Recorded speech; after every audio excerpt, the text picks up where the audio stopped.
زړه کې ارمان دی. ما له یو کس دا پټکې ښکل کو، ما ورته دا دې ولې ښکل کو؟ ما ته مې مور وی چې که دا مولي صاحب دې ولید نو دله به دا پټکې ښکل کړي. ما ډېره ښه ده، زه منم ستاسو عقیدت د علماو سره منم، خو مونږ څه وایو؟ زمونږ له نه خبر یې، زمونږ دا اړه خو هم لږ وګورئ که نه چې زمونږ له کې څه دي. مونږ وګورئ که نه بیا خبرې کوه خیر دی، خو ما وګوره. مونږ وایو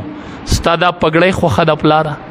مونږ وایو کور کې مورې ستا دا پګړۍ خوښه ده، ځکه بچي ته وایي دا ښکل که، ښکلې پګړۍ یې ده او لاس د عالم ښکل که، دا علما ښکلی خلک دی. ته بچو ته دا وایي او زمونږ دې نه یو کتلي، زمونږ دړه ارمان دا دی پلاره مورې موږ به وپېژنئ ښه،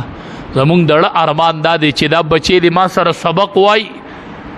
2-3 کاله تیر شي او پلاره زه تاره وغواړم دې بچي دې حفظ کړی او پلاره ته ولاړې او زه ستا ته ګوري بچي ته دی او زه دا پګړۍ روالم او ستا د بچي په سر یې کېدم چې بچیا ستا د پلار دا پګړۍ خوښه وه، زما یوازې پګړۍ سود نه کېږي، هو مورې سره د دې پګړۍ حافظ بچی والا او عالم بچی والا. مونږ دا پګړۍ رالو ستاسو د بچو نه قربانو، دا ستاسو بچو ته په سر ږدو، ټوله ورځ منډې ترړې ستاسو د بچو دي، فکر هم ستاسو د بچو دی، منډې ترړې یو ته سوال کړی بل ته سوال کړی، دا ستاسو د بچو دپاره کوخه. او زه خپل ټولو علماو ملګرو ته وایم، خپلو ملګرو ته وایم، خپل پیړ ته وایم چې مدرسه دا زمونږ جاګیر نه دی ښه، دا د دې قوم امانت دی مونږ سره، او دا بچي دا زمونږ جاګیر نه دی ښه، دا مونږ سره د دې قوم امانت دی، نه دا زما اختیار نه دی ښه، دا ستا ما سره امانت یو بچی دی، یو دی را سره مدرسه ده،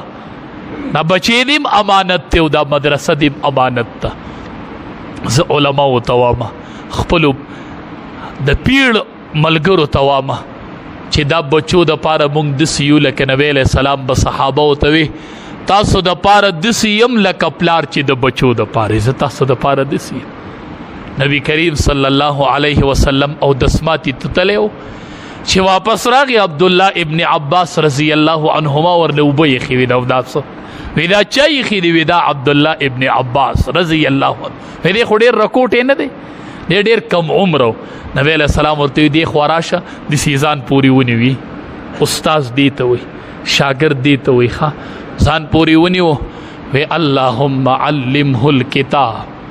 اللهم علمه الکتاب، خدایا دته د کتاب علم ورکې، دته د قرآن پوهه ورکې. نن عبدالله ابن عباس رضی الله عنهما ته رئیس المفسرین وایي، د تمام مفسرینو سردار دی. زه استادانو ته وایم، زه محتممانو ته وایم، زه د ادارې مشرانو ته وایم، دې بچو له داسې مینه ورکئ، دې بچو به ډډه کېږي کله نا کله. ما سره چې دا بچې